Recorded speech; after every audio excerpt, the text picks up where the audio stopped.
വ്യാജ ID card മുതൽ ലൈംഗിക ചുവയുള്ള സന്ദേശങ്ങൾ വരെ യൂത്ത് കോൺഗ്രസിലെ രാഹുൽ മാങ്കൂട്ടത്തിൽ പ്രതാപകാലം അവസാനിക്കുകയാണ്. അധികാരത്തിന്റെ അച്യുതണ്ടാകാൻ കൊതിച്ച് ഒടുവിൽ കിരീടവും ചെങ്കോലവും നഷ്ടപ്പെട്ട ഒരു നേതാവ്.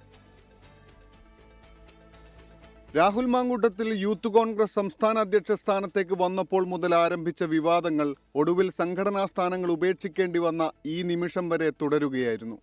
വ്യാജ ID കാർഡുകൾ ഉപയോഗിച്ച് കള്ളവോട്ടുകൾ ചേർത്താണ് യൂത്ത് കോൺഗ്രസ് സംസ്ഥാന അധ്യക്ഷനായത് എന്ന ആരോപണം കുറച്ചൊന്നുമല്ല രാഹുലിനെ വലച്ചത്.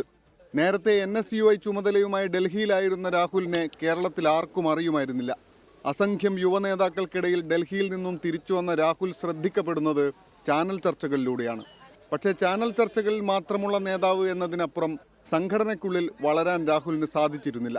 എന്നാൽ രാഹുലിൻ്റെ രാഷ്ട്രീയ ജീവിതം മാറ്റിമറിച്ചുകൊണ്ട് ആ ദിവസം വന്നെത്തി. 2024 ജനുവരി മാസം 9-ാം തീയതി ഒരു ചൊവ്വാഴ്ചയായിരുന്നു അത്. അന്ന് നേരം വെളുക്കുന്നതിന് മുമ്പ് രാഹുലിൻ്റെ വീടിന് മുന്നിൽ പോലീസ് എത്തി. സർക്കാരിനെതിരെ യൂത്ത് കോൺഗ്രസ് നടത്തിയ സമരത്തിൻ്റെ ഭാഗമായി രാഹുലിനെ അറസ്റ്റ് ചെയ്യാനായിരുന്നു പോലീസ് എത്തിയത്. പോലീസ് വേട്ടയാടൽ എന്ന ഒറ്റ കാർഡിൽ കേവലം ചാനൽ ചർച്ചാ നേതാവ് എന്ന സ്റ്റാറ്റസ് മാറിത്തുടങ്ങുകയായിരുന്നു. രാഹുലും ഷാഫി പറമ്പിലും VD സതീശനും ചേർന്ന കോൺഗ്രസിലെ പുതിയ അച്ചുതണ്ടിൻ്റെ ഉയർച്ച. പാലക്കാട് ഉപതെരഞ്ഞെടുപ്പ് വിജയത്തോടെ കോൺഗ്രസിൽ അനിഷേധ്യനാണ് താൻ എന്ന് രാഹുൽ ഉറപ്പിച്ചു. ആ ഉയർച്ചകളിൽ നിന്നാണ് ഇപ്പോൾ രാഹുൽ താഴേക്ക് വീഴുന്നത്.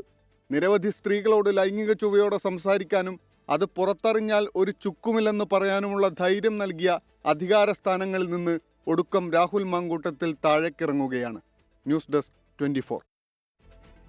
ലോകത്തെവിടെയായാലും ഏത് സമയത്തും 24 വാർത്തകളും ഓഗ്മെന്റഡ് റിയാലിറ്റി പാക്കേജുകളും എക്സ്പ്ലെയിനറുകളും വിശദമായി കാണാൻ ഞങ്ങളുടെ യൂട്യൂബ് ചാനൽ നിങ്ങൾക്ക് സബ്സ്ക്രൈബ് ചെയ്യാം.